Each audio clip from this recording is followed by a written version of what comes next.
a gente começa a falar de reações sobre essas movimentações que você fala aí. Rodrigo Garcia ontem declarou esse apoio a Jair Bolsonaro e a Tarcísio de Freitas aqui para o governo de São Paulo. E não é que ele declarou um apoio como o Romeu Zema, que disse, olha, não é que eu concordo com tudo também, mas na verdade contra o PT eu vou pro Bolsonaro. Não, Rodrigo, foi declaradão mesmo. Foi declaradão, eu estou com o Bolsonaro, é isso, é dessa forma. Precisamos evitar o PT e o caramba. Isso, Joel, provocou uma reação enorme aqui, no Palácio dos Bandeirantes. E hoje nós já tivemos 3 secretários pedindo demissão. O que aconteceu foi, uma reunião foi marcada de última hora, esses secretários, todo o secretariado foi avisado ontem dessa reunião que aconteceu hoje, entre 9 da manhã e até meio-dia, acabou até um pouquinho antes, umas 11h45 por aí. Foi uma convocação que veio do próprio governador, da secretaria ali de governo, e a ideia era que Rodrigo Garcia estivesse junto com esses secretários para tentar contornar a situação. E não conseguiu. Pediram demissão Rodrigo Maia, ex-deputado federal, presidente da Câmara dos Deputados. Que crítico a Bolsonaro. Mas muito crítico a Bolsonaro e que assumiu a pasta de projetos e ações estratégicas do governo paulista a convite de João Dória. Sim. Então estava ali, acabou, pediu demissão hoje. Junto com ele, a economista Zeina Latifi, que estava à frente da Secretaria de Desenvolvimento Econômico. Inclusive, Zeina Latifi foi por muito tempo cotada ali a ser assessora econômica da então campanha de João Dória à presidência, então também muito ligada a Dória. E Laura Miller Machado, que estava à frente da Secretaria de Desenvolvimento Social, também pediu demissão. Já há 3 pessoas nomeadas para essas 3 pastas. Tarsila Reis Jordão, que era a subsecretária de Rodrigo Maia, assume a pasta. Célia Leão, que foi vereadora, deputada estadual por muitos anos aqui na Alesp, assume desenvolvimento social. E o Bruno Caetano, muito ligado a Bruno Covas, trabalhou na Prefeitura de São Paulo, na gestão Bruno Covas, ficou um tempo também no governo do estado e agora assume desenvolvimento econômico no lugar da Zeina Latifi. E aí eu consegui apurar, Joel, que outros 2 secretários estavam meio que em cima do muro.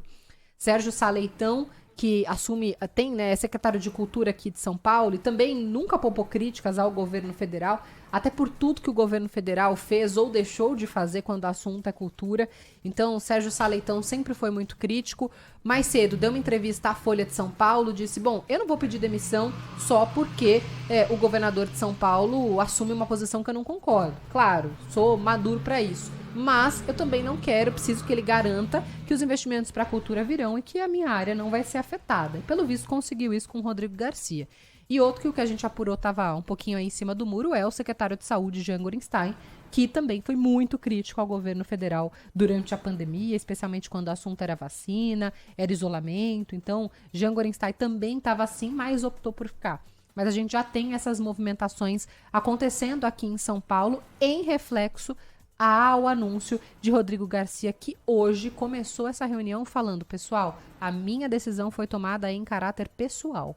Não tem nada a ver. Eu, Rodrigo Garcia, optei por votar em Jair Bolsonaro e Tarcísio de Freitas. São esses os meus votos, mas eu preciso garantir que o interesse público está acima de qualquer outro interesse político no meu governo. E aí eu aproveito também esse nosso papo inicial para colocar o Marco Antônio Sabino, que já está aqui com a gente também, para participar desse papo, Boa. Certamente com mais bastidores. Boa tarde também por aí, viu, Sabino? Sabino, tá tudo legal? Tudo bem, meu amigo?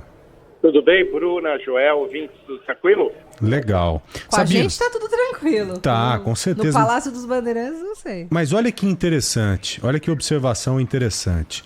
Vocês viram que na segunda-feira houve uma reação grande por parte da Bolsa de Valores, refletindo também no dólar. Uma reação positiva, porque o mercado analisou que o Congresso que foi eleito e que será praticado a partir de 2023 é um Congresso que deve manter as pautas econômicas que vêm sendo traçadas. Então o mercado entende que essa é uma linha importante, por isso que houve uma reação mais do que positiva. E houve uma outra reação também, não sei se vocês perceberam, eu percebi porque uma pessoa de mercado influente acabou me mandando alguns movimentos. Ontem, quando o Zema declarou apoio incondicional ao presidente Jair Bolsonaro, houve um reflexo envolvendo a Copasa. Copasa, que é a empresa de saneamento básico de Minas Gerais, em relação a uma possível privatização. Olha só, então essa possível privatização, de acordo com o alinhamento com a gestão de Jair Bolsonaro, fez com que o mercado reagisse positivamente, também englobando nessa reação a Sabesp aqui em São Paulo.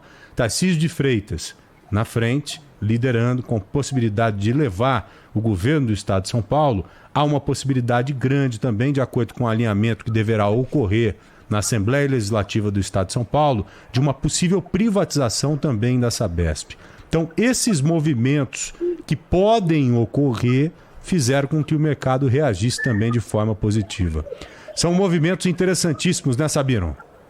São movimentos interessantíssimos, Joel, até porque Zema, de alguma forma, já se coloca como presidenciável, um possível candidato à sucessão de Jair Bolsonaro, né, pela força com que ganhou a eleição lá. Era a expectativa de Rodrigo Garcia também, mas Rodrigo Garcia vai ter que ir por outro caminho. Então, falando um pouquinho aqui de São Paulo, primeira observação é que os secretários que deixaram o governo, além da questão ideológica, que é verdadeira de alguma forma, no caso de Rodrigo Maia é bem pessoal, como disse a Bruna. É uma rixa que ele teve ali desde a eleição para a Câmara dos Deputados, em que Bolsonaro apoiou Arthur Lira, que é hoje o presidente da Câmara. Mas alguns deputados também já pensando no futuro, porque muita gente do PSDB, você imagina o que é uma máquina com quase 30 anos dominada por um partido só e todos os seus aliados. Essa máquina será desmontada. Então vai sobrar muita gente sem cargo. Para onde vão essas pessoas? As pessoas começam a se articular. O fato é que Rodrigo Garcia foi muito criticado pelos caciques do PSDB, né? Foi criticado muito fortemente por Aloysio Nunes, por José Aníbal, até mesmo José Serra, que perdeu a eleição, assim como José Aníbal, que perdeu a eleição e que declarou apoio a Lula, né? A Tarcísio em São Paulo, mas a Lula do âmbito federal. Então, ele foi muito criticado. Que movimento é esse? É um movimento que começa a me sugerir uma possível saída de Rodrigo Garcia do PSDB, que, aliás, já se comentava mesmo que ele vencesse a eleição. Ele sempre negou isso, mas agora eu tenho a impressão que o ambiente ficou um pouco pesado no PSDB, até porque era muito importante para o PSDB um apoio aqui ao candidato que se opõe ao grupo bolsonarista. Por quê?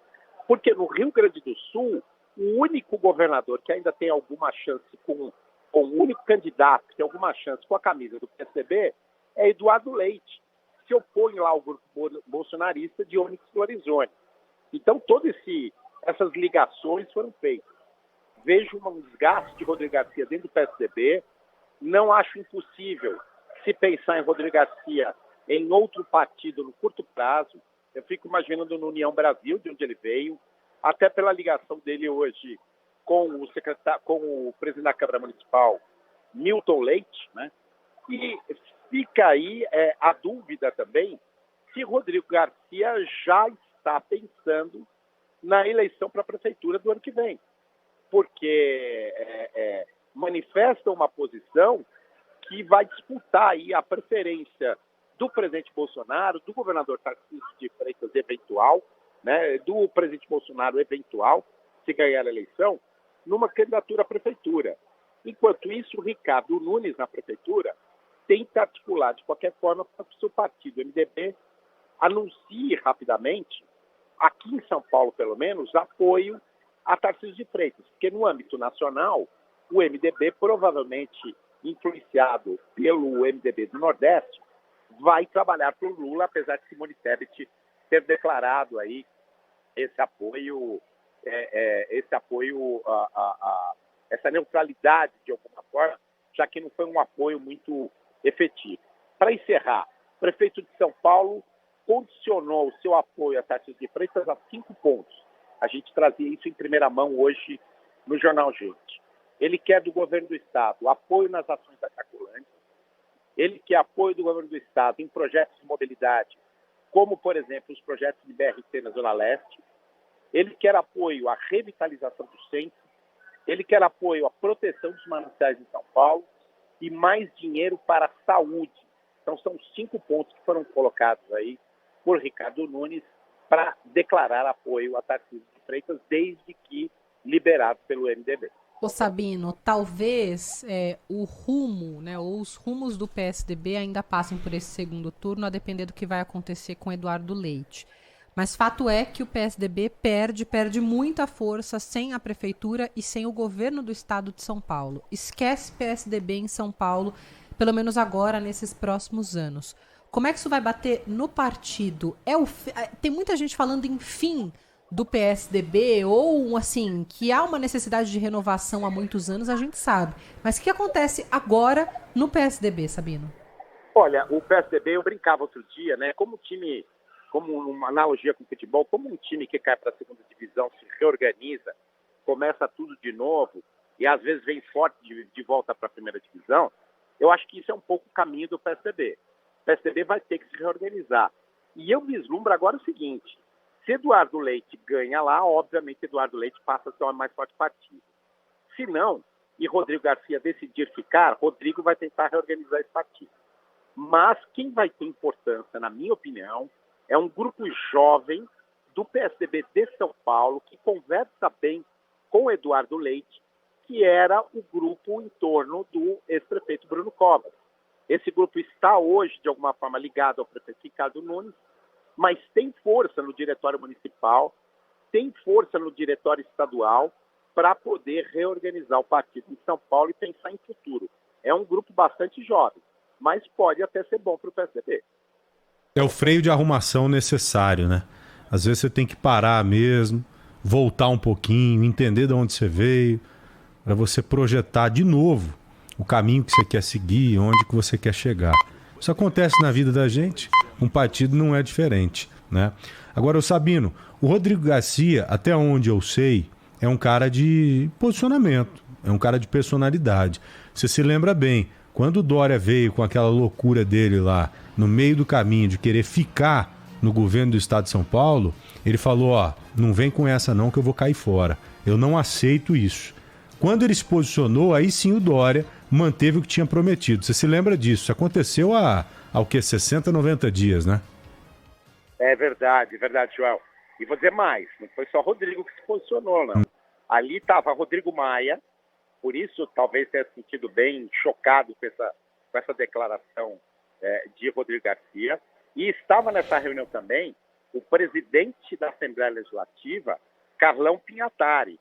Talvez tenha sido a voz mais dura contra João Dória naquele episódio. Você imagina um governador continuar sem o apoio da Assembleia. E isso aconteceu de alguma forma ali naquela reunião. Verdade. Sabino, meu amigo, muito obrigado, viu? Bom demais contar com você, com a sua experiência aqui no Bora Brasil. Grande abraço, querido. Valeu, Sabino. Um abraço Sabino. para vocês, muito obrigado, boa tarde. A gente que agradece.